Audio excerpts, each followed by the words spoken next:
स्वागत है आप सभी का हमारे चैनल पर।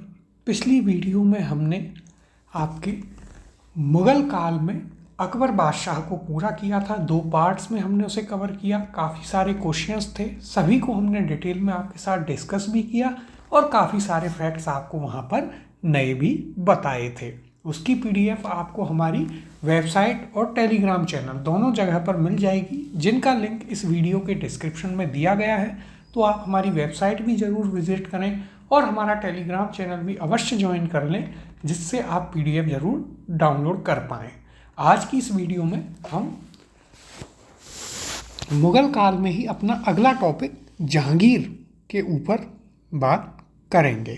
तो शुरुआत करते हैं अपने पहले प्रश्न के साथ। 2 अस्पा एवं सिंह अस्पा प्रथा किसने शुरू की थी? ऑप्शन दिए गए हैं। ए अकबर ने, बी जहांगीर ने, ऑप्शन सी है शाहजहां ने, या ऑप्शन नंबर डी औरंगजेब ने। सही उत्तर है इसका ऑप्शन नंबर बी जहांगीर ने। तो देखिए 2 अस्पा एवं सिंह अस्पा प्रथा किसके द्वारा शुरू की गई थी?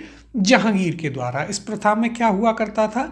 तो इस प्रथा में जो मनसबदार हुआ करते थे, उनकी जात को बढ़ाए बिना ही उन्हें अधिक सेना रखनी पड़ती थी। तो हमने आपको पिछली क्लास में बताया था कि मनसबदार हुआ करते थे कि साहब ये 50 का मनसबदार है, ये 400 का है, ये 5000 का है, तो उनके पास उतनी ही सेना, घुड़सवार, वे सभी लोग रहा करते थे। तो उनके जो नंबर हुआ करते थे उनसे पता चलता था कि कितना बड़ा मनसबदार है। लेकिन जहांगीर ने क्या किया, उसने 2 अस्पा और सिंह अस्पा एक प्रथा चालू करी, जिसके अनुसार क्या होता था, जिसके अनुसार उसने बिना जात बढ़ाए ही मनसबदारों को अधिक सेना रखने का हुक्म दिया। इसमें क्या होता था, 2 अस्पा में तो देखिए मनसबदारों को सवार पद के दुगने घोड़े रखने होते थे, और सिंह अस्पा में क्या होता था, मनसबदारों को अपने सवार पद के 3 गुने घोड़े रखने होते थे। तो देखिए यहाँ पर हम आपको बता भी देते हैं। तो देखिए 2 अस्पा यानी कि दुगने घोड़े, कितने घोड़े रखने होते थे?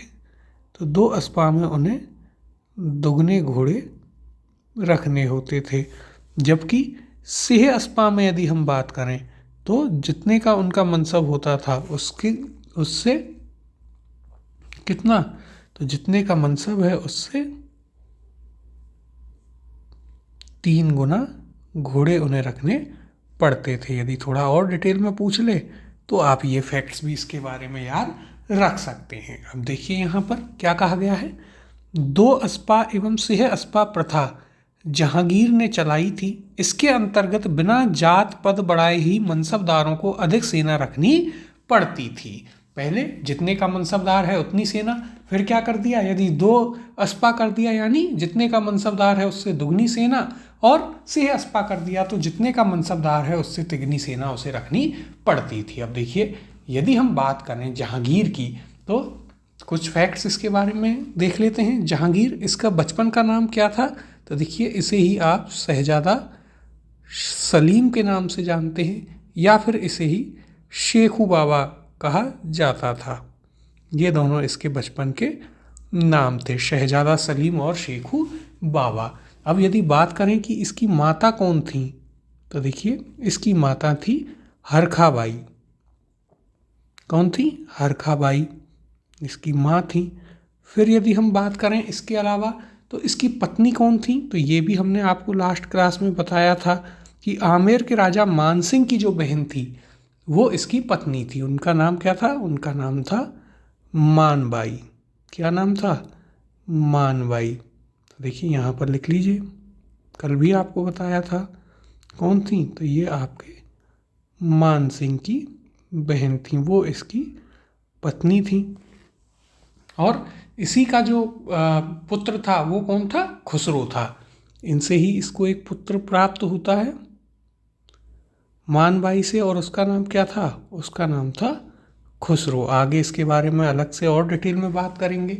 फिर देखिए यदि हम बात करें तो मानबाई जो थी उन्होंने, देखिए जहांगीर जो था बहुत बड़ा अय्याश शराबी किस्म का व्यक्ति था, उससे परेशान होकर के मानबाई आगे जाकर आत्महत्या कर लेती हैं। फिर इसकी दूसरी पत्नी थी जोधाबाई या फिर मानीबाई, जिन्हें जगत गोसाई के नाम से जाना जाता है। तो देखिए दूसरी पत्नी कौन थी, उनके बारे में बात कर लेते हैं। तो जहांगीर की दूसरी पत्नी थी जोधाबाई। कौन थी, तो वे थी जोधाबाई या मानीबाई। जोधाबाई या मानीबाई के नाम से उन्हें जाना जाता है। और किस नाम से फेमस हैं, तो ये आपके जगत गोसाई के नाम से जानी जाती हैं। किस नाम से, जगत गोसाई के नाम से इन्हें जाना जाता है। और इनसे जो पुत्र प्राप्त हुआ जहांगीर को, उसका नाम क्या था, इनसे जो पुत्र होता है उसका नाम था खुर्रम। क्या नाम था, खुर्रम। और यही खुर्रम आगे जाके कौन बनता है, यही खुर्रम आगे जा कर के बादशाह शाहजहां बनता है। क्या बनता है, शाहजहां बनता है। तो ये यहाँ तक की कहानी आपको समझ में आई होगी। जब जहांगीर का राज्याभिषेक होता है तो देखिए उस समय क्या होता है, उस समय इसके जो अकबर था वो बिल्कुल अपनी मृत्यु शैया पर था। और कहते हैं कि अपने अंतिम वक्त में अकबर ने सिर्फ इतना ही किया कि उसने पूरी ज़िंदगी जो उसकी लड़ाई रही जहांगीर से, उसको दरकिनार रख करके आखिरकार उसे बादशाह बनाया। वरना अकबर के मन में किसे बनाने का था, अकबर के मन में जो है खुसरो को बनाने की इच्छा थी, लेकिन वो अंतिम समय में जहांगीर को बना देता है। और जब जहांगीर अपने सर पर बादशाह का ताज पहन लेता है, उसके बाद जो है अकबर इस दुनिया से चला जाता है। देखिए ये आप याद रखिएगा। और यही वो व्यक्ति था जहांगीर जिसने क्या लगवाई, न्याय की घंटी लगवाई थी। न्याय की घंटी इसके द्वारा लगवाई गई थी। अब यहाँ पर अगला प्रश्न देखते हैं। मुगलों एवं मेवाड़ के राणा के मध्य चित्तौड़ की संधि किस शासक के शासनकाल में हस्ताक्षरित हुई थी? ऑप्शन है ए अकबर, बी जहांगीर, सी शाहजहां या ऑप्शन नंबर डी औरंगजेब। सही उत्तर है इसका ऑप्शन नंबर बी जहांगीर। ये हम आपको कल भी बता चुके हैं। तो मेवाड़ के जो उस समय राणा थे कौन थे, अमर सिंह। तो देखिए याद रखिएगा, मेवाड़ महाराणा अमर सिंह और जहांगीर के बीच में ये संधि होती है। कब होती है, तो ये संधि होती है आपके 1615 में। ये भी हम आपको काफ़ी डिटेल से देखिए राजस्थान हिस्ट्री में पढ़ा ही चुके हैं। इन दोनों के बीच में ये संधि होती है। और इसमें शर्त क्या रखी जाती है कि जो राणा है वे चित्तौड़ के किले की मरम्मत नहीं करवाएंगे। ये इसकी संधि थी। और फिर उसके बाद में जो जितना भूभाग मुगलों के पास था मेवाड़ का, वो वापस राणा को पुनः कर दिया गया था। देखिए यहाँ पर क्या कहा गया है, 1615 ईस्वी में राणा अमर सिंह तथा मुगल बादशाह जहांगीर के मध्य चित्तौड़ की संधि हुई थी। इसमें राणा ने मुगल बादशाह की अधीनता स्वीकार कर ली तथा बादशाह जहांगीर ने राणा को चित्तौड़ दुर्ग की किलेबंदी न करने की शर्त के समेत समस्त भूभाग वापस कर दिया जो अकबर के समय से मुगल आधिपत्य में हुआ करता था। अगला प्रश्न देखते हैं। ईस्ट इंडिया कंपनी ने जहांगीर के दरबार में पहले निम्न में से किसे भेजा था? ऑप्शन है आपके पास ए सर थॉमस रो को, ऑप्शन बी दिया गया है वास्को डिगामा को, ऑप्शन सी है हॉकिंग्स को या option number D job Charnock को। सही उत्तर है यहाँ पर ऑप्शन नंबर सी हॉकिंग्स को। तो देखिए तो हम आपको इंडियन मॉडर्न हिस्ट्री में भी पढ़ा चुके हैं कि ईस्ट इंडिया कंपनी की तरफ से जहांगीर के दरबार में सबसे पहले किसे भेजा जाता है, तो वो भेजा जाता है विलियम हॉकिंग्स को। किसे? विलियम हॉकिंग्स को भेजा जाता है। और 3 साल तक ये जो है मुगल दरबार में रहा। कब तक? तो ये देखिए 3 साल तक ये दरबार में ही पड़ा रहा बादशाह के। और उसके बाद में ये चर्चा करता है कि साहब हम ऐसे ऐसे अपनी कंपनी यहाँ लाना चाहते हैं। तो जहांगीर जो है इसके लिए मना कर देता है और इसको क्या करता है, इसे 400 का मनसब दे देता है। क्या करता है? 400 का मनसब इसे दिया जाता है। इसके अलावा इसे हॉकिंग्स को वो जो है इंग्लिश खान की उपाधि देता है। किसकी उपाधि देता है? तो देखिए जहांगीर जो है विलियम हॉकिंग्स को उपाधि देता है किसकी? तो इंग्लिश खान की उपाधि देता है। इंग्लिश खान की उपाधि उसको दी जाती है। अब यहाँ पर यदि हम चर्चा करें तो देखिए विलियम हॉकिंग्स जहांगीर के दरबार में ईस्ट इंडिया कंपनी द्वारा भेजे जाने वाला प्रथम अंग्रेज राजदूत तथा ईस्ट इंडिया कंपनी के प्रतिनिधि के रूप में मुगल दरबार में उपस्थित होने वाला पहला अंग्रेज था। अकबर के दरबार में कौन आया था वो हम आपको कल की क्लास में बता चुके हैं, तो उसका आंसर आप कमेंट में दीजिएगा। आगे देखते हैं। यह शाही दरबार में 3 वर्ष तक रहा। सम्राट जहांगीर ने उसे 400 का मनसब प्रदान किया। उसने हॉकिंस को इंग्लिश खां की उपाधि देकर अर्मीनिया की एक स्त्री से उसका विवाह करा दिया। सर थॉमस रो ब्रिटिश सम्राट जेम्स प्रथम द्वारा भेजा गया प्रथम राजदूत था जो जहांगीर के दरबार में आया था। तो ये बात आपको यहाँ तक याद रखनी है। क्या क्या पॉइंट है तो देखिए, विलियम हॉकिंस जहांगीर के दरबार में ईस्ट इंडिया कंपनी का पहला राजदूत था जो मुगल दरबार में उपस्थित होता है, और जहांगीर विलियम हॉकिंस को इंग्लिश खान की उपाधि देता है। इसके अलावा वो क्या करता है, उसे 400 का मनसब भी देता है। अब देखिए यहाँ पर आपको सर थॉमस रो भी दिखेगा, तो सर थॉमस रो के नेतृत्व में सेकंड बार अंग्रेज आए थे। ये सेकंड व्यक्ति था। पहला कौन था, तो पहला विलियम हॉकिंस था। अब अगले प्रश्न की ओर चलते हैं और इसे देखिए थोड़ा बड़ा कर लेते हैं। निम्नलिखित में से कौन जहांगीर के दरबार में ब्रिटिश शासक जेम्स प्रथम का राजदूत था? ऑप्शन है आपके पास A William Hawkins, option B है विलियम फिंच, ऑप्शन सी दिया गया है पेट्रा डिला विला, या option number D Edward Terry. तो देखिए यहाँ पर यदि हम बात करें तो सही उत्तर होगा आपका कौन सा, तो देखिए अभी अभी हमने आपको ये बताया है। यहाँ पर सही उत्तर है आपका ऑप्शन नंबर ए विलियम हॉकिंस। अब अगला प्रश्न है, निम्नलिखित अंग्रेजों में किसे जहांगीर ने खान की उपाधि से सम्मानित किया था? ऑप्शन है आपके पास ए हॉकिंस को, बी दिया गया है सर थॉमस रो को, ऑप्शन सी है एडवर्ड टेरी को, या ऑप्शन नंबर डी उपयुक्त में से कोई नहीं। तो सही उत्तर है इसका ऑप्शन नंबर ए विलियम हॉकिंस को उसने इंग्लिश खान की उपाधि से सम्मानित किया और 400 का उसे मनसब दिया गया था। देखिए कई लोगों को लगता है कि खान जो है वो एक सरनेम है, जबकि ऐसा नहीं है। खान जो है मुगलों में क्या हुआ करता था, खान उपाधि हुआ करती थी। जो लोग युद्ध लड़ा करते थे उन्हें, जैसे हमारे यहाँ क्षत्रिय कहते हैं, ऐसे उन लोगों को मुगलों में क्या कहा करते थे, खान की उपाधि दिया करते थे। अगला प्रश्न देखते हैं। मुगल सम्राट जहांगीर ने निम्न में से किसे इंग्लिश खान की उपाधि दी थी? ऑप्शन है ए अल्बुकर्क, ऑप्शन बी है Francisco de Almeida, option C दिया गया है विलियम हॉकिंस, और ऑप्शन नंबर डी है आपके पास हेनरी द नेविगेटर। सही उत्तर है इसका option number C William Hawkins. उसको इंग्लिश खां की उपाधि दी थी, अभी अभी हमने आपको पूरा बताया है। तो यह आपको काफ़ी अच्छे से अब स्पष्ट हुआ होगा। किस जहाज से आया था, तो देखिए जहाज का नाम भी आप याद रखिएगा। जहाज का नाम क्या था, तो विलियम हॉकिंस के जहाज का नाम था हेक्टर।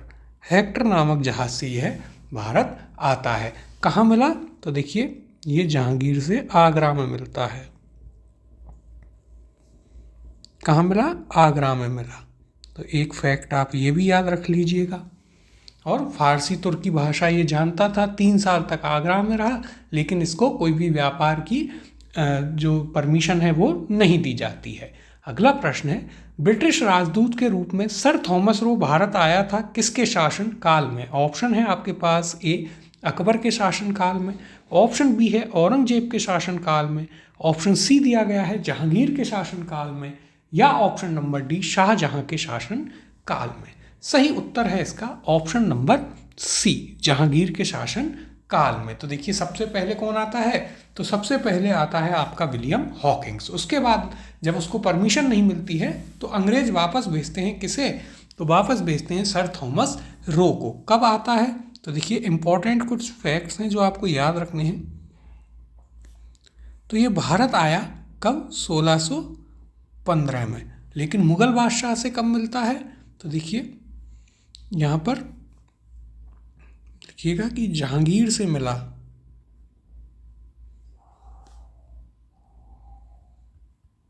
जहांगीर से कब मिला, तो देखिए जहांगीर से मिलता है ये 1616 में। कहाँ मिला वो इम्पोर्टेंट है, तो ये मिलता है आपके अजमेर में। कहाँ मिलता है? अजमेर में मिलता है, तो ये आप याद रखिए। और इसे फाइनली ट्रेड परमिशन मिल जाती है। इसे क्या मिल जाता है? इसे ट्रेड यानी व्यापार की परमिशन इसको दे दी जाती है। तो ये आप यहाँ पर याद रखिएगा इसके बारे में। कहाँ कब मिला? 1616 में। और कहाँ मिला? तो अजमेर, इम्पॉर्टेंट है। अगला प्रश्न है, किस मुगल शासक के समय में सर थॉमस रो भारत आया था? ऑप्शन है आपके पास, ए बाबर के समय, बी है अकबर के समय, ऑप्शन सी दिया है जहांगीर के समय, और ऑप्शन डी है शाहजहां के समय। सही उत्तर है इसका ऑप्शन नंबर सी, जहांगीर के समय। अब अगले प्रश्न की ओर चलते हैं। इंग्लैंड के जेम्स प्रथम के राजदूत सर थॉमस रो किस वर्ष भारत आए थे? ऑप्शन है आपके पास, ए 1616 में, ऑप्शन बी है 1615 में, ऑप्शन सी दिया गया है 1516 में, या फिर ऑप्शन डी 1614 में। आरएएस प्रीलिम्स में भी पूछा है। सही उत्तर है इसका ऑप्शन नंबर बी 1615 में। 1616 में क्या हुआ था? 1616 में तो ये बादशाह से मिला था। कहाँ मिला था? तो ये अजमेर में मिला, बादशाह से मिला अजमेर में। अभी भी आपको ये फैक्ट बताया है।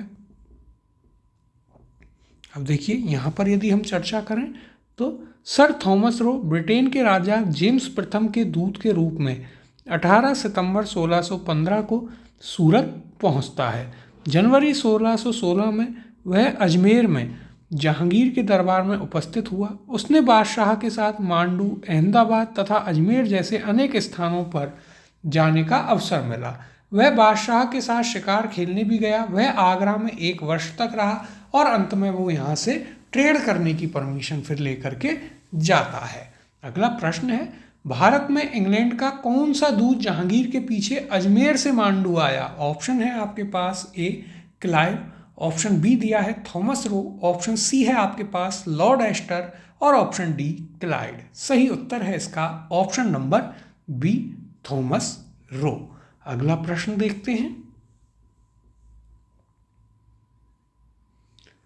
जहांगीर ने थॉमस रो को कहाँ मिलने का अवसर दिया था? ऑप्शन है आपके पास, ए आगरा में, ऑप्शन बी है अजमेर में, ऑप्शन सी है दिल्ली, और ऑप्शन डी फतेहपुर सीकरी। सही उत्तर है इसका ऑप्शन नंबर बी, अजमेर में। आगरा में वह किससे मिलता है? तो आगरा में वो हॉकिंस से मिलता है। तो देखिए दोनों को अच्छे से याद रखें जिससे कोई भी कंफ्यूजन ना हो। आगरा में किससे? हॉकिंस से मिलता है, और जबकि थॉमस रो से वो मिलता है अजमेर में। देखिए यहाँ पर थॉमस रो जनवरी 1616 में अजमेर में जहांगीर से पहली बार मिला। वह भारत में 1615 से 1619 तक रहा। 1619 ईस्वी में वह जहांगीर का फरमान लेकर इंग्लैंड लौटा कि मुगल दरबार में अंग्रेजों का इसी प्रकार स्वागत होता रहेगा। अगला प्रश्न है, निम्नलिखित विदेशी यात्रियों को उनके भारत आने के कालक्रमानुसार व्यवस्थित कीजिए। नाम दिए गए हैं। पहला है विलियम हॉकिंस, दूसरा राल्फ फिच, तीसरा नाम है सर थॉमस रो, और चौथा है निकोलस डाउंटन। आगे देखते हैं प्रश्न क्या कह रहा है। नीचे दिए गए कूट से सही उत्तर का चयन कीजिए। तो देखिए ये आपके पास एक अच्छा और इम्पोर्टेंट क्वेश्चन है, तो एक एक करके इन्हें देखते हैं। सबसे पहले आपको दिया गया है विलियम हॉकिंस। तो देखिए विलियम हॉकिंस की यदि बात करें तो विलियम हॉकिंस वैसे भारत आता है आपका 1608 में। कब आता है? 1608 में भारत आया। 1609 में आगरा में जहांगीर से मिलता है। फिर दूसरा है आपके पास कौन? Ralph Finch. कौन है? Ralph Finch. तो राल्फ फिंच जो है पहला ब्रिटिश या अंग्रेज था जो कि भारत में आता है, और ये आया था आपका 1583 में। कब आया था? 1583 गोवा में ये आता है। फिर सर थॉमस रो, तो अभी अभी हमने आपको बताया सर थॉमस रो आपका 1615 में भारत आता है, और 1616 में अजमेर में बादशाह से मुलाकात करता है। निकोलस डाउनटाउन जो है ये आपका 1614 में भारत आता है। तो देखिए सबसे पहले आएगा आपका राल्फ फिंच 1 नंबर पर। फिर यदि हम बात करें तो 2 नंबर पर आएगा आपका विलियम हॉकिंस। उसके बाद आपका 4 नंबर वाला, ये तीसरे नंबर पर निकोलस डाउनटाउन और चौथे नंबर पर सर थॉमस रो। तो देखिए क्या बना है हमारे पास, कूट आपके पास बना है 2, 1, 4, 3। किस ऑप्शन में है देखते हैं। तो देखिए 2, 1, 4, 3 ऑप्शन नंबर ए, ये आपका सही उत्तर होगा। अब देखिए यहाँ पर हम यदि चर्चा करें तो क्या कहा गया है, William Hawkins east India company का राजदूत था जो अगस्त 1608 में सूरत तथा अप्रैल 1609 में मुगल शासक जहांगीर के दरबार में आगरा पहुंचा था। राल्फ फिंच भारत आने वाला पहला इंग्लिश यात्री था, वह 1583 में कहाँ आया था, गोवा, यही हमने आपको बताया। सर थॉमस रो एक ब्रिटिश राजदूत था जो 1615 में सूरत पहुंचा और निकोलस डाउनटाउन 1614 से 15 में भारत आया था। अब अगले प्रश्न की ओर चलते हैं। एक डच पर्यटक जिसने जहांगीर के शासनकाल का मूल्यवान विवरण दिया है वह था। ऑप्शन है आपके पास ए फ्रांसिस्को पेलसर्ट, ऑप्शन बी है हॉकिंस, ऑप्शन सी दिया गया है निकोलाओ मनुची और ऑप्शन डी है पीटर मुंडी। देखिए ये आपके लिए एक अच्छा और इम्पॉर्टेंट क्वेश्चन है, यहाँ पर इम्पॉर्टेंट फैक्ट है। सही उत्तर है इसका ऑप्शन नंबर ए फ्रांसिस्को पेलसर्ट। फ्रांसिस्को पेलसर्ट जो था वो आपके कहाँ का यात्री था, डच पर्यटक था जो कि जहांगीर के समय में भारत आता है। और इसकी बुक जो है उसका नाम आप याद रखिएगा, इसकी बुक का नाम है जहांगीर्स इंडिया। क्या नाम है यदि आपसे पूछ लिया जाए, देखिए इसी प्रकार से इंग्लिश में याद रखिएगा, जहांगीर्स इंडिया यानी जहांगीर का भारत। फिर यदि हम बाकियों की बात करें तो देखिए हॉकिंस के बारे में आप जानते ही हैं, और पीटर मुंडी की यदि हम बात करें तो ये भी ब्रिटेन का यात्री था जो कि शाहजहाँ के समय में आता है। और फिर यदि हम बात करें तो यहाँ पर आपको निकोलो मनुची दिखता है जो इटली का यात्री था, वह भी भारत आया है। अब देखिए यहाँ पर क्या कहा गया है, पीटर मुंडी ब्रिटेन का यात्री था जो शाहजहाँ के समय आया था। निकोलो मनुची इटली का यात्री था जो उत्तराधिकार युद्ध के समय भारत आया था, हमने आपको पढ़ाया है। फिर विलियम हॉकिंस जहांगीर के समय भारत आया, और फ्रांसिस्को पेलसर्ट डच पर्यटक था जो जहांगीर के समय भारत आया। इसने अपनी पुस्तक Jahangir's India the remonstrantie of Francisco Pelsaert में जहांगीर के समय का अद्भुत विवरण लिखा है। तो देखिए आप इसकी बुक का नाम याद रखिएगा, जहांगीर्स इंडिया। किसके द्वारा लिखी गई है, फ्रांसिस्को पेलसर्ट के द्वारा यह बुक लिखी गई है। अगला प्रश्न है, निम्न विदेशी यात्रियों में से किसने जहांगीर के शासनकाल में भारत की यात्रा की थी। ऑप्शन है आपके पास A Father Anthony Monserrate, option B है फ्रांसिस्को पेलसर्ट, ऑप्शन सी दिया गया है निकोलो मुनक्की, या ऑप्शन डी फ्रांसवाइस बर्नियर। सही उत्तर है इसका option number B Francisco Pelsaert. कहाँ का था, तो ये आपका डच यात्री था। और इसकी बुक कौन सी है, तो इसकी बुक है जहांगीर्स इंडिया। अगला प्रश्न देखते हैं, किस मुगल शासक का मकबरा भारत में नहीं है। ऑप्शन है आपके पास ए औरंगजेब, ऑप्शन बी है जहांगीर, ऑप्शन सी दिया है हुमायूं, और ऑप्शन डी है बाबर। अब देखिए ये है आपका एक डिलीटेड क्वेश्चन। क्यों, क्योंकि जहांगीर का मकबरा भी भारत में नहीं है। जहांगीर का मकबरा कहाँ है, ये है आपके लाहौर में। कल भी आपके 1-2 क्वेश्चंस में ये आया था, वहाँ पर आपको बताया था। और बाबर, इसका मकबरा कहाँ है, तो बाबर का मकबरा है आपके काबुल में। इसलिए ये आपका डिलीटेड क्वेश्चन है, क्योंकि यहाँ पर बी और डी दोनों ही इसके सही उत्तर हैं। अब अगले प्रश्न की ओर चलते हैं। सम्राट जहांगीर को कहाँ दफन किया गया। ऑप्शन है आपके पास ए आगरा में, ऑप्शन बी है दिल्ली में, ऑप्शन सी दिया गया है लाहौर में, या ऑप्शन डी आपके पास है श्रीनगर में। तो सही उत्तर है इसका ऑप्शन नंबर सी, लाहौर में जो है दफन किया गया था जहांगीर को। अगला प्रश्न है, निम्नलिखित में से किसका मकबरा भारत से बाहर स्थित है। ऑप्शन है ए हुमायूं, बी औरंगजेब, सी जहांदार शाह, या ऑप्शन डी जहांगीर। सही उत्तर है ऑप्शन डी जहांगीर। अगला प्रश्न है, मुगल चित्रकला किसके राज्यकाल में अपनी पराकाष्ठा पर पहुंची? ऑप्शन दिए गए हैं, ए हुमायूं, ऑप्शन बी है अकबर, ऑप्शन सी दिया है जहांगीर और ऑप्शन नंबर डी है शाहजहां। सही उत्तर है इसका option number C Jahangir. UPSC prelims में भी पूछा गया है, इंपॉर्टेंट और अच्छा क्वेश्चन है। देखिए इन्हें हम आगे भी डिटेल से इनकी चर्चा करेंगे, तो अभी आपको बहुत ज़्यादा परेशान होने की आवश्यकता नहीं है कि हमें तो आपने ये चीज़ शुरुआत में बताई ही नहीं। इसको हम आपके साथ पूरा अलग से डिस्कस करेंगे, जहां आपको बताएंगे किस कौन कौन मुख्य इनके पेंटर थे, कौन कौन से स्कूल थे पेंटिंग के, उन सभी के बारे में आपको बताया जाएगा। अब यहाँ पर यदि हम चर्चा करें तो देखिए एक चीज़ आप याद रखिएगा इसके जहांगीर के बारे में कि पहला शासक था जिसने सिक्कों पर अपनी तस्वीर खुदवाई थी। तो देखिए ये चीज़ एक याद रखिए, फर्स्ट बादशाह या शासक पूरे भारत में जिसने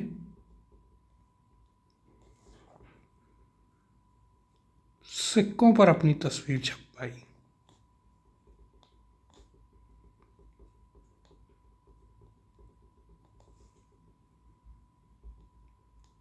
सिक्कों पर क्या किया? अपनी तस्वीर छपवाई। किसने? वो छपवाई थी जहांगीर ने। ये फैक्ट आप इसके बारे में याद रखिएगा। तंबाकू पर भी ये प्रतिबंध लगा देता है, ये चीज़ भी याद रखें। और बंगाल में जो किन्नरों का व्यापार, बच्चों का व्यापार हुआ करता था, उस पर भी इसने पूर्ण रूप से रोक लगा दी थी। अब देखिए यहाँ पर हम चर्चा कर लेते हैं क्या कहा गया है। तो देखिए मुगल चित्रकला जहांगीर के शासनकाल में अपनी पराकाष्ठा पर पहुंच गई। पहले चित्रकारी हस्तलिखित ग्रंथ की विषय वस्तु से संबंधित होती थी, जैसे रज्जमनामा था।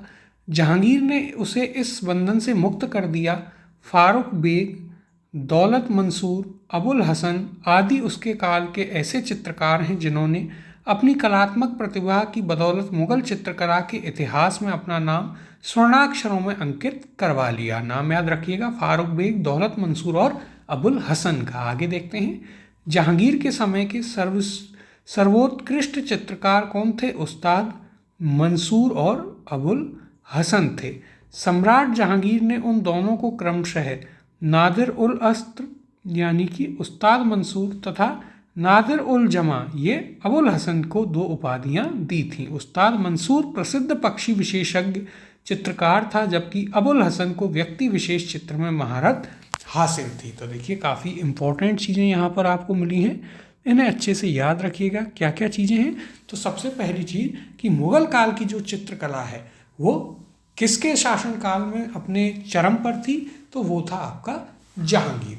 फिर दूसरा पॉइंट आता है, कौन कौन उसके समय के महत्वपूर्ण चित्रकार थे? तो वे थे फारूक बेग, अबुल हसन और दौलत मंसूर। इनमें से मुख्य 2 कौन से थे? एक तो दौलत मंसूर या उस्ताद मंसूर और अबुल हसन, जिनकी उपाधियां क्या थी? तो उस्ताद मंसूर को नादिर उल अस्त्र कहा जाता था, जबकि अबुल हसन को नादिर उल जमा कहा जाता था। उस्ताद मंसूर जो थे वो पक्षियों के चित्र बनाने में बहुत माहिर थे, जबकि अबुल हसन जो है वो व्यक्तियों के चित्र बनाया करते थे। अगला प्रश्न देखते हैं, मुगल चित्रकला किसके नेतृत्व में अपने शीर्ष पर पहुंची थी? ऑप्शन है आपके पास, ए जहांगीर, ऑप्शन बी दिया गया है हुमायूं, ऑप्शन सी है शाहजहां और ऑप्शन डी है आपके पास अकबर। सही उत्तर है इसका ऑप्शन नंबर ए जहांगीर। अब अगले प्रश्न की ओर चलते हैं।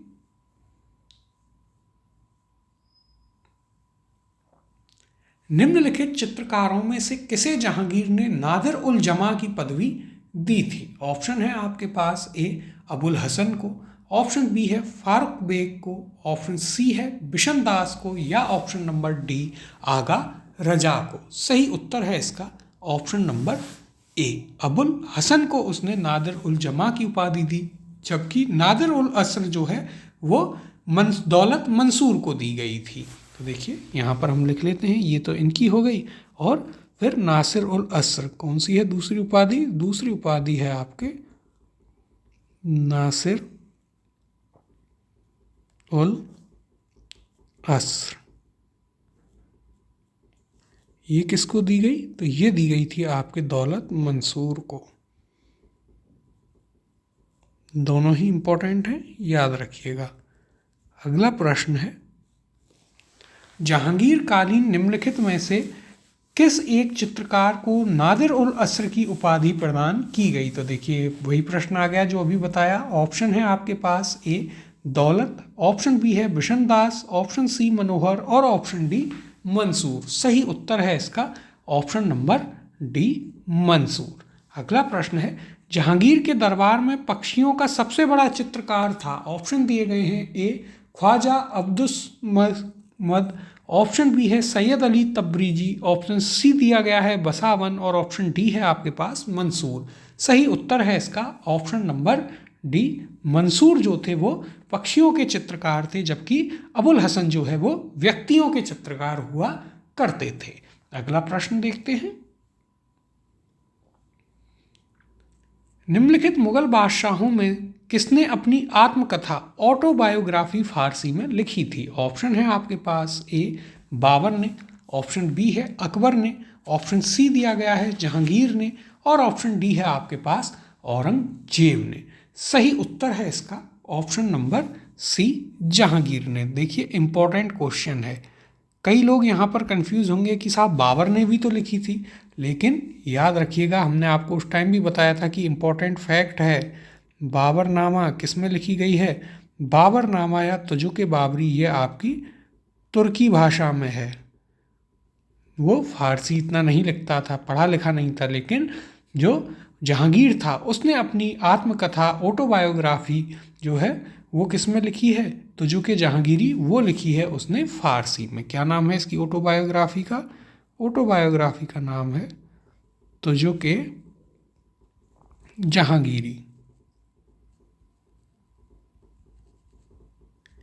ये जहांगीर की ऑटोबायोग्राफी का नाम है, सभी को पता है, बस याद रखिएगा ये फारसी में लिखी गई है, जबकि जो बाबरनामा है वो आपकी तुर्की भाषा में लिखी गई है। अब इसमें आपको कोई भी डाउट नहीं रहना चाहिए। यहाँ देखिए क्या कहा गया है, जहांगीर एक उच्च कोटि का लेखक तथा समालोचक था। उसने अपनी आत्मकथा फारसी भाषा में लिखी और उसका नाम तुजुक जहांगीरी रखा। जहांगीर ने अपनी आत्मकथा में अपने गुणों के साथ अपने व्यक्तिगत दोषों को भी लिपिबद्ध किया है कि भाई मैं बहुत बड़ा शराबी था, अपने पिता को दुखी किया करता था, इस प्रकार की बातें उसने लिखी हैं। इस ग्रंथ को 3 भागों में विभाजित किया गया है।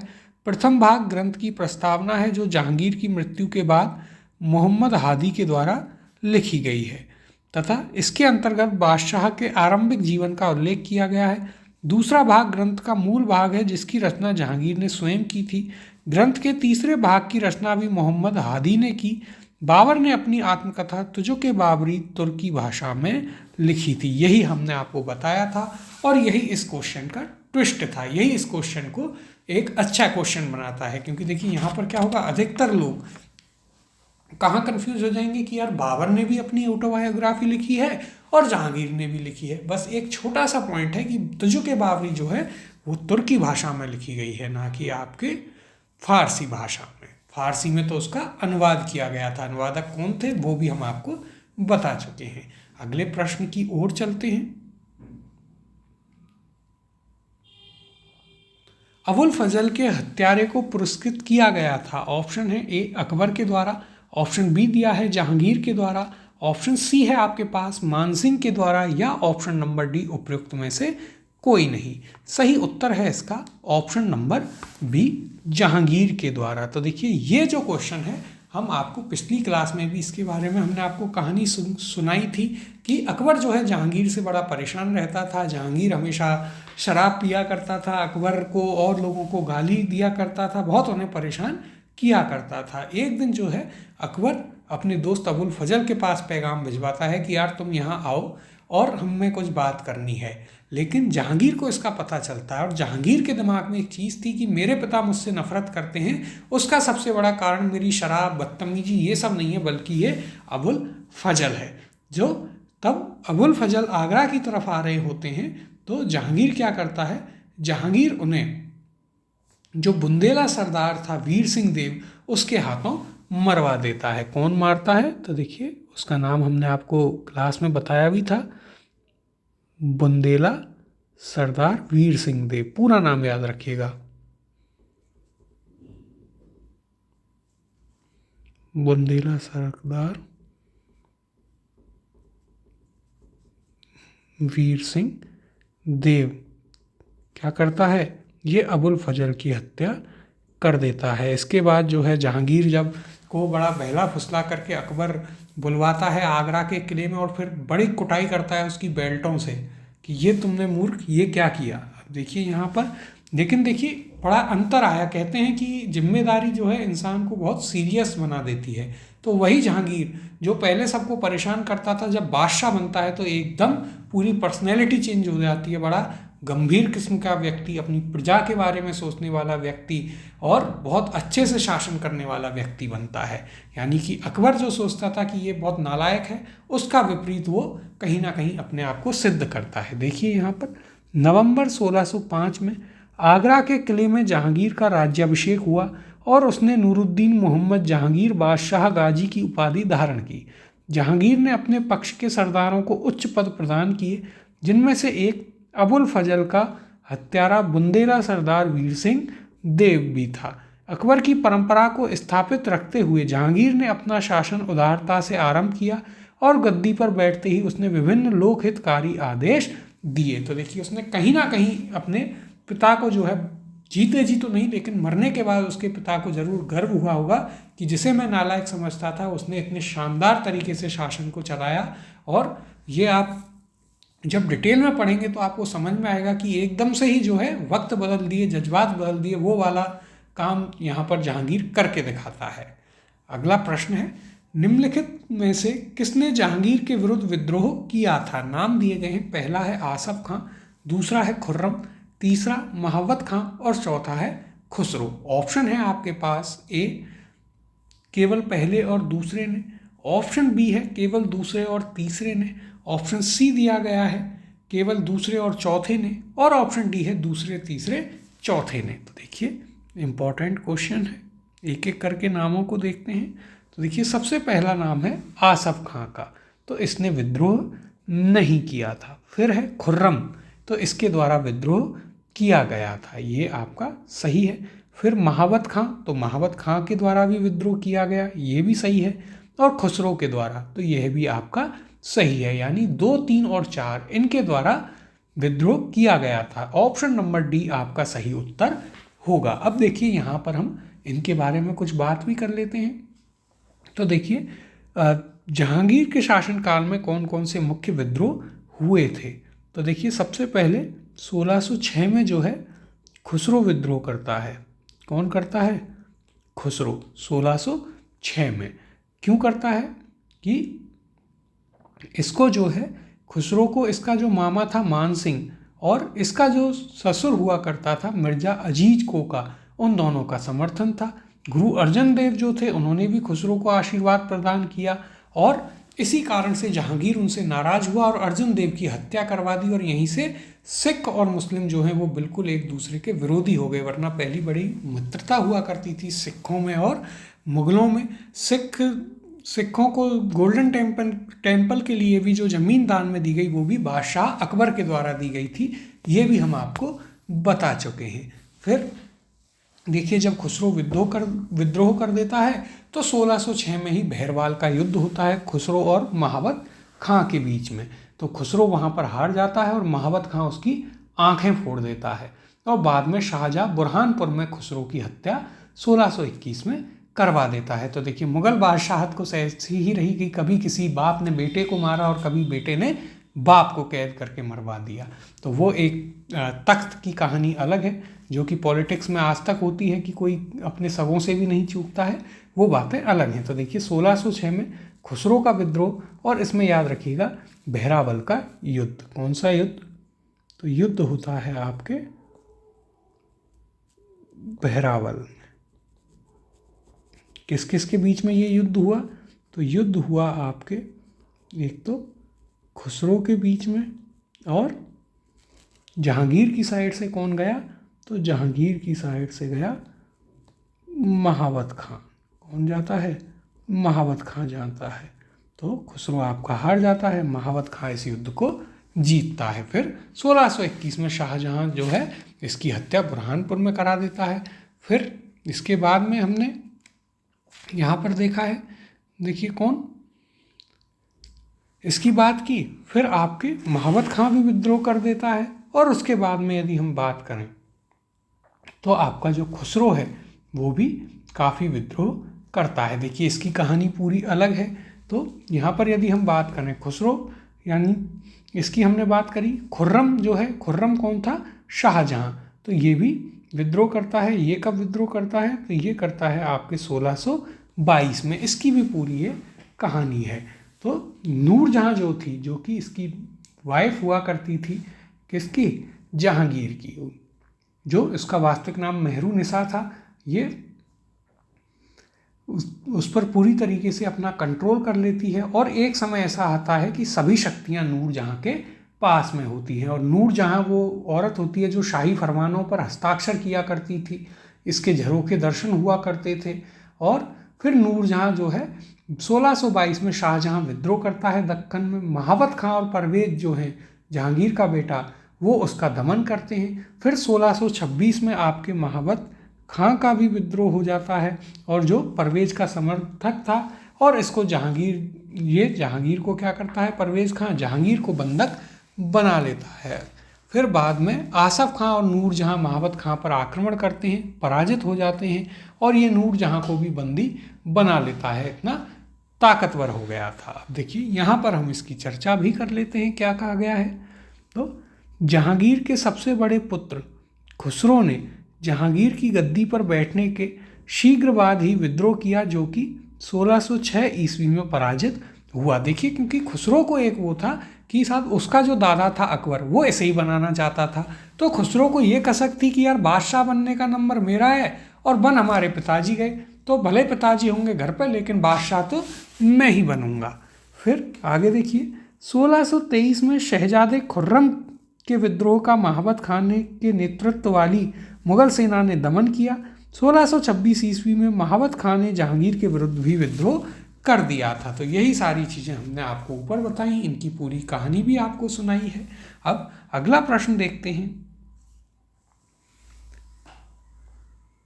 खुसरो किस मुगल बादशाह का पुत्र था? ऑप्शन है आपके पास, ए अकबर का, ऑप्शन बी है जहांगीर का, ऑप्शन सी दिया गया है शाहजहां का, और ऑप्शन डी है बहादुर शाह प्रथम का। सही उत्तर है इसका ऑप्शन नंबर बी, जहांगीर का। किसका पुत्र था?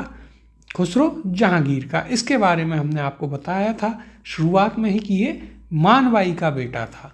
कौन था? खुसरो। इसकी माँ कौन थी? तो इसकी माँ थी मानबाई, जो कि पहली पत्नी थी किसकी? जहांगीर की, यानी कि मान सिंह की बहन जो थी। देखिए यहाँ पर इसके बारे में और हमने आपको क्या बताया। तो देखिए, हमने शुरुआत में ही आपको इसके बारे में कुछ चीज़ें बताई कि ये क्या करता है, ये विद्रोह कर देता है 1606 में। क्या करता है? 1606 में इसका विद्रोह होता है। अभी आपको ऊपर भी बताया था, 1606 में इसका विद्रोह होता है। फिर आपको हमने युद्ध बताया। कौन सा युद्ध?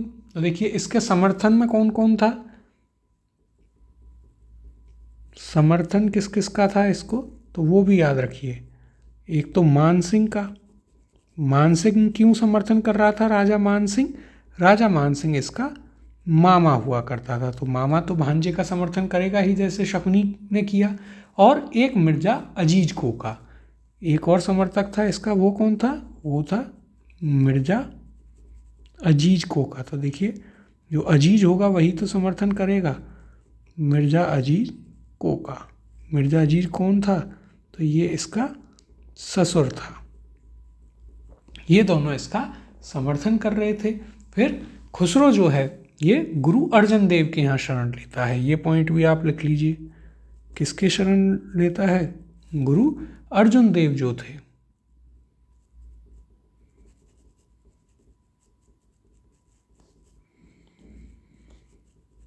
गुरु अर्जुन देव के यहाँ शरण लेता है, और इसी चक्कर में जो है जहांगीर गुरु अर्जुन देव की भी हत्या करवा देता है। फिर हमने आपको बताया कि 1606 में जो है क्या होता है? बहरावल का युद्ध। क्या होता है? तो देखिए, होता है आपके बहरावल युद्ध। किस किस के बीच में, वो भी आपको हम बता चुके हैं। एक तरफ होता है कौन, शहजादा खुसरो, और दूसरी तरफ जहांगीर की मुगल सेना का नेतृत्व करता है कौन, महावत खान। कौन करता है, उसका नेतृत्व करता है महावत खान। यहाँ पर खुसरो जो है वो हार जाता है और फिर 1621 में शाहजहां जो है बुरहानपुर में खुसरो की हत्या करवा देता है। देखिए यहाँ पर खुसरो जहांगीर का सबसे बड़ा पुत्र था। यह जहांगीर की राजपूत पत्नी मानबाई से उत्पन्न हुआ था। इसने अपने मामा मान सिंह एवं ससुर मिर्जा अजीज कोका की शह पर 1606 ईस्वी में अपने पिता जहांगीर के विरुद्ध विद्रोह कर दिया। जहांगीर ने खुसरो को आगरा के किले में नज़रबंद रखा, परंतु खुसरो अकबर के मकबरे की यात्रा के बहाने भाग निकला। यहाँ पर जहांगीर को भी लगा कि यार बाग इसके जो दादाजी थे उनका प्रेम इससे ज़्यादा था, तो ठीक है इसको चले जान देते हैं। लेकिन खुसरो के दिमाग में एक अलग प्लान था, वो वहीं से कट लिया।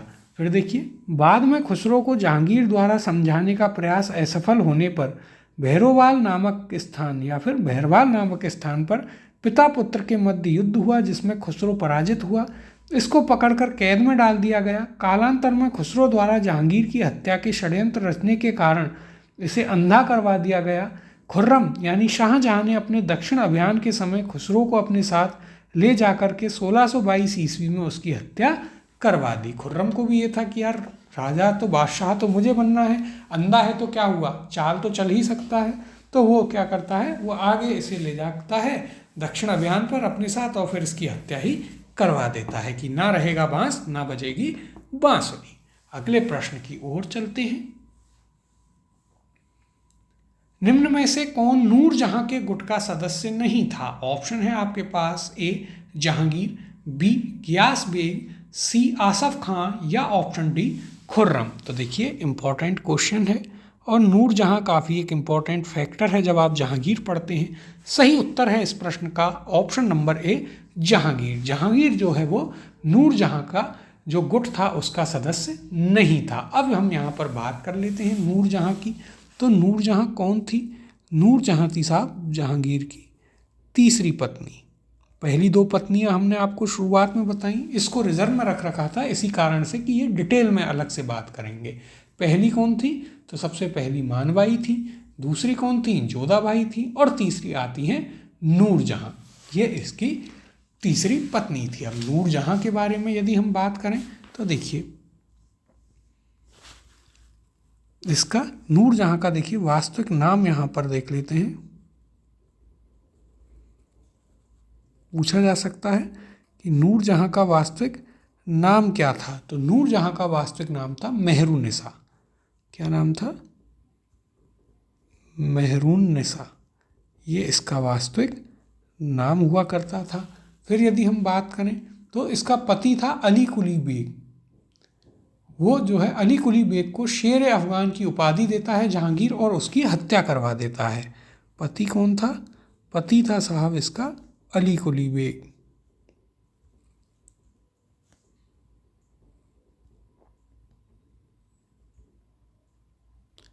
होता ये है कि साहब जहांगीर को ये पसंद आ जाती है। जहांगीर कहता है यार शादी तो इससे ही करेंगे, लेकिन इसका पति है तो पहले जहांगीर उसको अपने कब्जे में लेता है कि उसको बड़े पद पर रखा जाए, बड़ी उसको उपाधि दी जाए। जब ये सारी चीज़ें हो जाती हैं तो जहांगीर जो है इसकी हत्या करवा देता है अली कुली बेग की, जिसे आप किसकी उपाधि देता है जहांगीर? शेर अफगान की। किसकी उपाधि? शेर अफगान की उपाधि जहांगीर के द्वारा दी गई थी। फिर यदि हम बात करें आगे तो देखिए जहांगीर जो है वही मेहरुन्निसा को नूर जहां की उपाधि देता है। अब यदि हम बात करें तो इसका जो गुट था उसके सदस्य कौन कौन थे? तो देखिए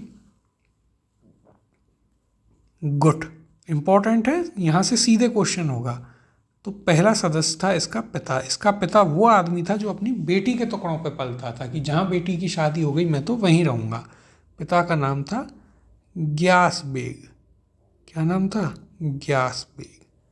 फिर जब पिता आ रहा है तो माँ भी ऐसी ही थी कि साहब हम तो बेटी के यहीं पलेंगे। ठीक है, माँ भी इसकी आ गई, उसका नाम था अस्मत बेगम। क्या नाम था? अस्मत बेगम।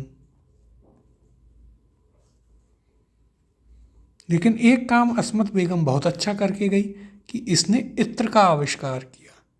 क्या किया था अस्मत बेगम ने? इसने इत्र का आविष्कार किया। फिर यदि हम बात करें आगे, तो एक इसका भाई हुआ करता था आसफ खां। एक गैंग मेंबर कौन था? पूरी गैंग थी इनकी, तो भाई कौन था? भाई था इसका आसफ खां,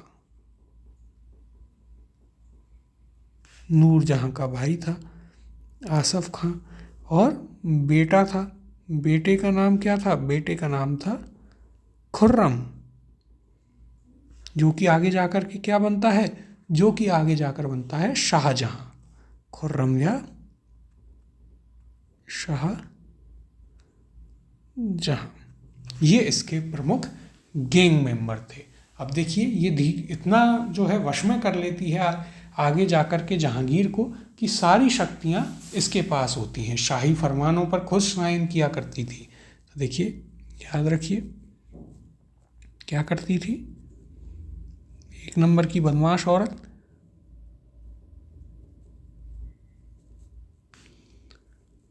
जहाँ पर बादशाह के साइन होने थे वहाँ पर खुद सिग्नेचर किया करती थी। इसके अलावा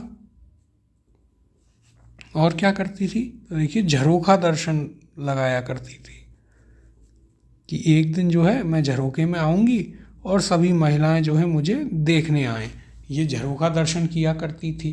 फिर इसकी बेटी और थी एक लाडली बेगम, उसका विवाह शहरयार से करवा देती है। फिर इसमें क्या होता है? नूरजहां और आसफ खां जो हैं दोनों बहन भाइयों में लड़ाई हो जाती है। फिर आगे की पूरी इनकी कहानी है अलग। देखिए यहाँ पर जहांगीर से विवाह के बाद नूरजहां ने नूरजहां गुट यानी जुनता दल का निर्माण किया। इस गुट के प्रमुख सदस्य कौन कौन थे? एतमादुल्ला या मिर्जा ग्यास जो इसका पिता था, फिर अस्मत बेगम इसकी माँ, आसफ खां इसका भाई और शहजादा खुर्रम यानी शाहजहां, ये इसके कौन थे? प्रमुख गैंग मेंबर्स थे। तो देखिए इसके गैंग मेंबरों को जरूर याद रखिएगा। अगला प्रश्न है, निम्नलिखित में से कौन नूरजहां जुंटा का सदस्य नहीं था? ऑप्शन है आपके पास ए एतमादुल्ला, ऑप्शन बी है आसफ खां, ऑप्शन सी दिया है महाबत खान और ऑप्शन डी खुर्रम। तो देखिए क्या पूछा है? कौन सदस्य नहीं था? सही उत्तर है इसका ऑप्शन नंबर सी महाबत खां। जो गैंग मेंबर थे उनके नाम हमने आपको बताए, पिता ग्यास बेग या एतमादुल्ला, माँ अस्मत बेगम, भाई आसफ खां और बेटा खुर्रम या शाहजहां। अगला प्रश्न देखते हैं। एतमादुद्दौला का मकबरा आगरा में किसने बनवाया था? ऑप्शन है आपके पास ए अकबर ने, बी जहांगीर ने, ऑप्शन सी है नूरजहां ने या ऑप्शन डी शाहजहां ने। सही उत्तर है इसका ऑप्शन नंबर सी नूरजहां ने। इसने अपने पिता का मकबरा बहुत शानदार बनवाया। देखिए अकबर का मकबरा और एतमादुद्दौला का मकबरा, इन दोनों को जब आप देखेंगे तो आपको बहुत अंतर नजर आएगा। अकबर का मकबरा ऐसे है जैसे किसी गरीब का मकबरा हो, इतना बड़ा बादशाह, इतना महान बादशाह रहा, लेकिन उसका जब आप मकबरा देखेंगे तो आपको लगेगा कि यार ये तो बहुत ही सिंपल सोबर सा है, इसमें तो कुछ है ही नहीं पूरे मकबरे में। तो वो अकबर का मकबरा था। और क्यों ऐसा बना? क्योंकि साहब उस समय तक जहांगीर के हाथ में तो कुछ रहा ही नहीं, पूरा पैसा तो नूरजहां के हाथ में था और नूरजहां ने पूरे पैसे से अपने बाप का मकबरा बनवा दिया। किसका? एतमादुद्दौला का मकबरा। देखिए यहाँ पर एतमादुद्दौला का मकबरा नूरजहां ने 1622 से 28 के मध्य अपने पिता मिर्जा ग्यास बेग की याद में बनवाया था। यह आगरा में यमुना नदी के तट पर स्थित एक अत्यंत अलंकारिक इमारत है। मुख्य मकबरा श्वेत संगमरमर का बना हुआ है।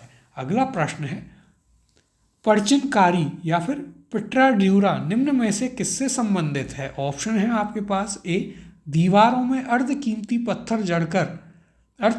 पत्थर जड़कर फूलों की नक्काशी करना, ऑप्शन बी है मीनारों में टेढ़ी दीवार बनाना, ऑप्शन सी दिया गया है संरचना में मेहराब का इस्तेमाल करना, ऑप्शन डी है इमारतों में मार्बल का प्रयोग करना या ऑप्शन ई उपयुक्त में से कोई नहीं या उपयुक्त में से एक से अधिक। तो देखिए इंपॉर्टेंट क्वेश्चन है आपके लिए। सही उत्तर है इसका ऑप्शन नंबर ए पर्चिनकारी या पेट्राडूरा किसे कहते हैं? दीवारों में जो अर्थ कीमती पत्थर जड़कर फूलों की नक्काशी की जाती है उसे कहा जाता है। फिर इसमें क्या है, इसमें आपको एतमादुद्दौला का जो मकबरा है उसमें आपको ये देखने को मिलती है। कहाँ देखने को मिलेगी ये आपको एतमादुद्दौला के मकबरे में ये आपको देखने को मिलेगी। देखिए यहाँ पर हम चर्चा करते हैं, पच्चीकारी या पर्चिनकारी या फिर पेट्राड्यूरा दीवारों में अर्ध कीमती पत्थर जड़कर फूलों की नक्काशी करने से संबंधित है। ध्यातव्य है कि भारत में पेट्राडूरा नामक का जड़ाऊ कार्य सर्वप्रथम एतमादुद्दौला के मकबरे में किया गया था। इस मकबरे का निर्माण जहांगीर की पत्नी नूरजहां के द्वारा करवाया गया था, जो कि हम आपको ऑलरेडी बता चुके हैं। अब अगले प्रश्न की ओर चलते हैं। सूची 1 को सूची 2 से सुमेलित कीजिए तथा सूचियों के नीचे दिए कूट से सही उत्तर का चयन कीजिए। सूची 1 में निर्माता हैं और सूची 2 में उनके द्वारा निर्माण किए गए स्मारक हैं। तो देखते हैं सूची 1 में निर्माता बाबर, हुमायूं, अकबर और जहांगीर। सूची 2 में स्मारक हैं जामा मस्जिद संभल, दीन पनाह महल, जहांगीरी महल और अकबर के मकबरे को पूर्ण करवाना। इन्हें हम एक एक करके सुमेलित करते हैं। तो देखिए सबसे पहले है बाबर। बाबर के द्वारा मस्जिद बनवाई गई थी एक संभल में और जो कि आपकी अभी काफ़ी न्यूज़ में भी रही रिसेंटली, तो ये आपका 1 से मैच होगा। फिर है आपका हुमायूं। कौन है? हुमायूं। हुमायूं के द्वारा दीन पनाह महल बनवाया गया, लाइब्रेरी थी जहाँ से फिसल करके वो मर भी गया, तो ये आपका 2 से मैच होगा। अकबर के द्वारा जहांगीरी महल बनवाया गया था अपने बेटे के लिए आगरा के किले में, कल की ही क्लास में हमने आपको बताया है, तो ये आपका 3 से मैच हो जाएगा। और फिर जहांगीर के द्वारा अकबर के मकबरे को बनवाया गया, ये आपका 4 से मैच होगा। तो यहाँ तो आपका सीधा सीधा 1 2 3 4 कूट बन गया, जो कि किस ऑप्शन में है? तो देखिए option A A1 B2 C3 D4 ये आपका सही उत्तर होगा। अगला प्रश्न देखते हैं। गोविंद महल जो हिंदू वास्तुकला का अप्रतिम उदाहरण है स्थित है। ऑप्शन है आपके पास ए दतिया में, ऑप्शन बी है खजुराहो में, ऑप्शन सी दिया गया है ओरछा में या ऑप्शन डी ग्वालियर में। सही उत्तर है इसका ऑप्शन नंबर ए दतिया में। दतिया कहाँ है? तो देखिए ये दतिया और दतिया है आपके मध्य प्रदेश में। देखें यहाँ पर, तो गोविंद महल मध्य प्रदेश के दतिया में स्थित 7 मंजिला महल है। इसका निर्माण 1614 ईस्वी में राजा बीर सिंह देव द्वारा ईंट एवं पत्थरों से करवाया गया था। यह बुंदेला काल के हिंदू वास्तुशिल्प का अप्रतिम उदाहरण है। गोविंद महल में दीवारों पर की गई पेंटिंग एवं अन्य वास्तुशिल्प पर्यटकों को काफ़ी आकर्षित करते हैं।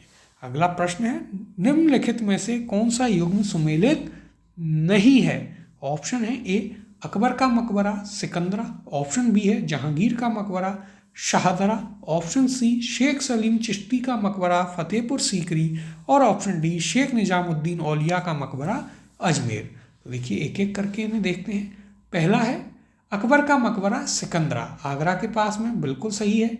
फिर दूसरा है जहांगीर का मकबरा शाहदरा, तो यह भी आपका सही है, शाहदरा लाहौर में है।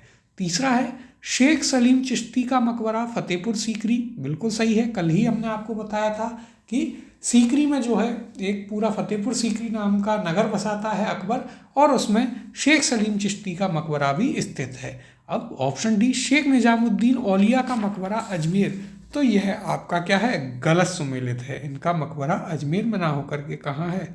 इनका मकबरा है आपकी दिल्ली में। कहाँ स्थित है? तो वो है आपके दिल्ली में। और इनके शिष्यों के बारे में हमने आपको बताया था, शेख निजामुद्दीन औलिया, इनके शिष्य कौन कौन हुआ करते थे? तो इनके शिष्य थे आपके अमीर खुसरो, जो है इनके एक प्रमुख शिष्य थे।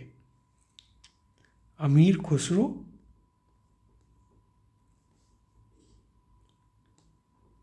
और कौन थे? देखिए एक अमीर हसन भी हुआ करते थे, अमीर हसन देहलवी। कौन थे? अमीर हसन देहलवी।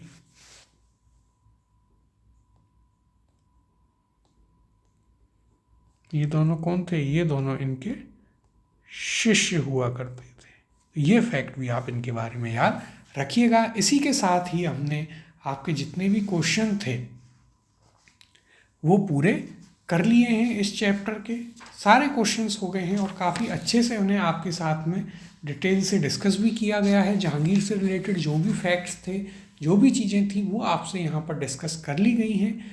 अब अगली क्लास में हम शाहजहाँ के ऊपर चर्चा करेंगे और उसके ऊपर जो भी बेस्ड क्वेश्चन हैं, देखिए ज़्यादा क्वेश्चन वहाँ पर नहीं है, उन्हें हम डिस्कस करेंगे। और फिर आपका उसके बाद एक औरंगजेब ही बचेगा और फिर मुग़ल बादशाह जो हैं वे आपके पूरे हो जाएंगे। मिलते हैं आपसे अगली क्लास में शाहजहाँ के साथ।